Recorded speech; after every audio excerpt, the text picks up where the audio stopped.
हम रोज़मर्रा ज़िंदगी में मुख्तलिफ़ लोगों से मिलते हैं। उन चंद लोगों में से 2 या 3 लोगों की बॉडी लैंग्वेज बड़ी महसूरकुन लगती है।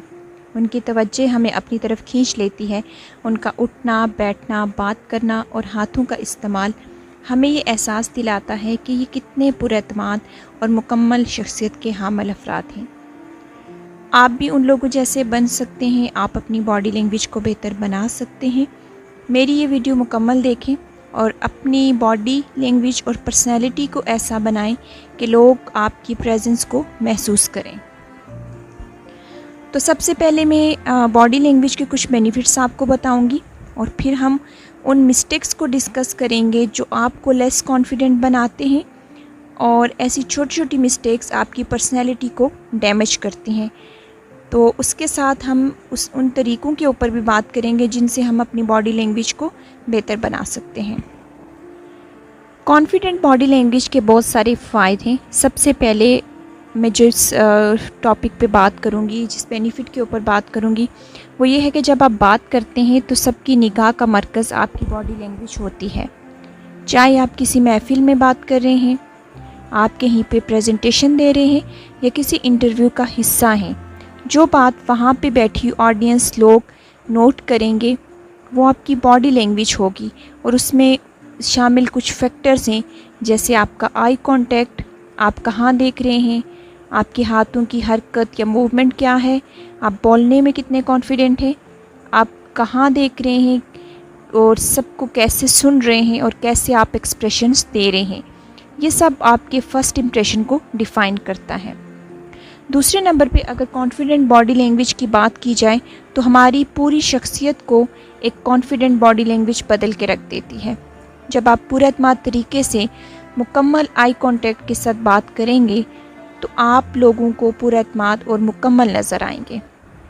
अगर आप कहीं किसी इवेंट में एज अ स्पीकर, होस्ट या गेस्ट के तौर पे जा रहे हैं तो आपकी बॉडी लैंग्वेज वहाँ की ऑडियंस को ग्रैब कर लेगी। आपकी इंटरेस्ट लोगों को महसूरकुन लगेगी। अगर आप शाहाना तरीके से बाजू खोल के और पुरएतमाद तरीके से चलते हुए उस इवेंट में आ रहे हैं, आपने स्टेज पे आके लोगों को अपनी बॉडी लैंग्वेज से अट्रैक्ट कर लिया है, तो ये आपके लिए बहुत बड़ा एक चैलेंज है जिसको आपने एक्सेप्ट कर लिया है। नंबर 3 पे मैं ये कहना चाहूँगी कि आप जितने ज़्यादा पुरएतमाद नज़र आएंगे, लोग आपकी बात उतनी ही तवज्जो और गौर से सुनेंगे। उन्हें लगेगा कि ये एक ऐसी आइडियल पर्सनैलिटी है, ये एक ऐसा पर्सन है जो बहुत ही कॉन्फिडेंट है, जो पुरएतमाद तरीके से बात कर रहा है। और किसी भी आम इंसान के लिए ये बात किसी एजाज़ से कम नहीं होती कि लोग उसकी तवज्जो हासिल कर लें और उसके फ़ैन बन जाएं। तो आप जितना अपनी बॉडी लैंग्वेज को इम्प्रूव करेंगे उतना आप लोगों में अपनी पर्सनैलिटी को बेहतर बना सकते हैं। कॉन्फिडेंट बॉडी लैंग्वेज को बेहतर बनाने के लिए किन बातों का ख्याल रखना चाहिए? सबसे इम्पॉर्टेंट एलिमेंट जो है वो है आई कांटेक्ट। आप अपनी ऑडियंस को किस निगाह से देख रहे हैं, कैसे देख रहे हैं, ये बहुत इंपॉर्टेंट है। अगर आप कोई प्रेजेंटेशन दे रहे हैं और आप एक ही पर्सन के ऊपर फोकस कर रहे हैं या एक ही साइड की ऑडियंस को देख रहे हैं, आपके सामने एक बहुत बड़ा सेशन हॉल है, आप उसमें बैठे हुए तमाम लोगों को अपने साथ इंगेज नहीं कर रहे, तो ये आपकी बॉडी लैंग्वेज का बहुत बड़ा कॉन्फ्लिक्ट है।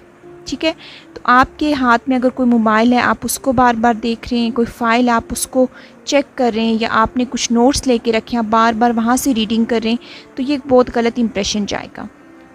मैंने बहुत सारे स्पीकर्स को देखा है कि उनके हाथ में कुछ रीडिंग नोट्स होते हैं, वो गलत नहीं है।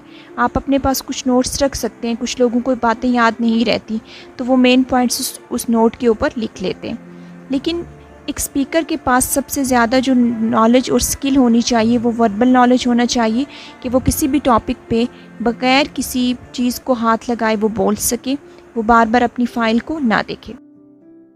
दूसरा तरीका, आप जब एंट्रेस करते हैं किसी भी इवेंट में, हॉल में, तो आप जितना बाजू खोल कर सीधा चलेंगे उतने ही आप पुरएतमाद नज़र आएंगे।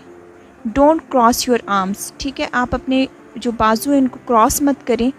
अगर आपने अपने बाजू को बांध कर रखा है या क्रॉस रखा हुआ है तो इसका मतलब ये होता है कि आप अपनी आपको डिफेंस कर रहे हैं, ये डिफेंसिव मूड में हैं आप। ठीक है, इसे हम डिफेंसिव पोस्चर कहते हैं।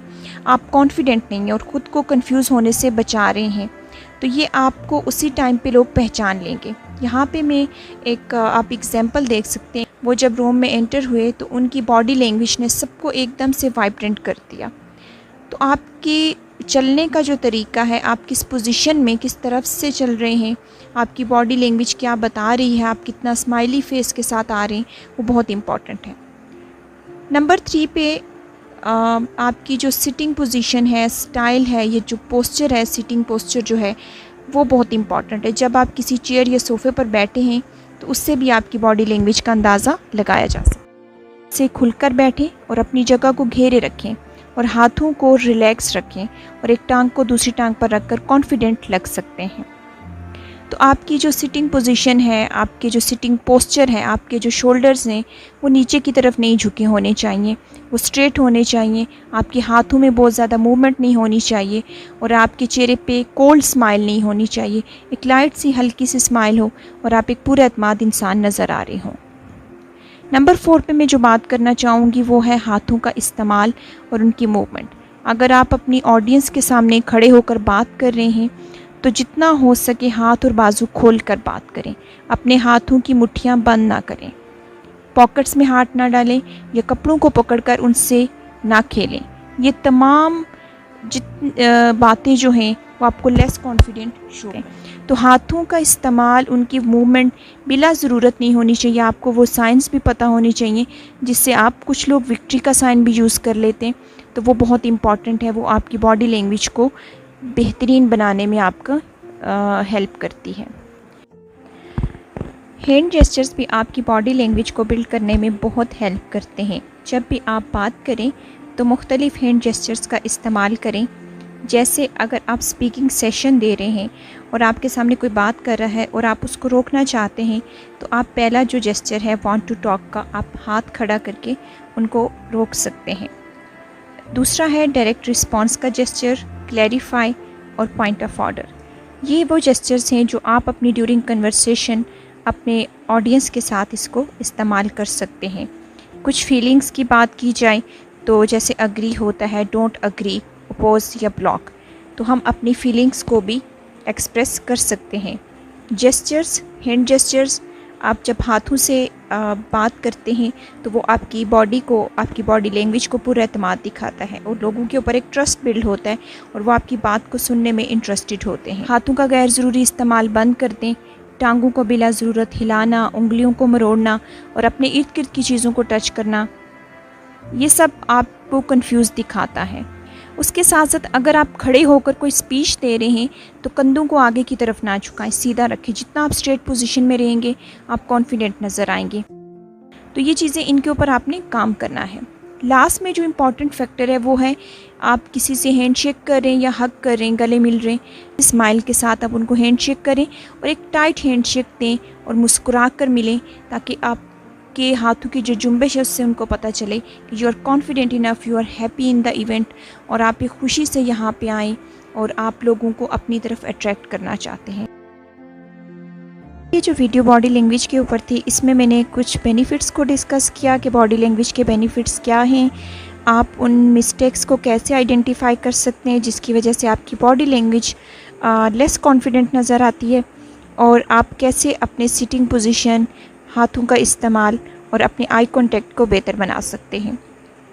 अब हम नेक्स्ट वीडियो में डिस्कस करेंगे आपके जो सिटिंग पोस्चर है उसको कैसे बेहतर बनाया जा सकता है, उसको किस तरीके से इम्प्रूव किया जा सकता है।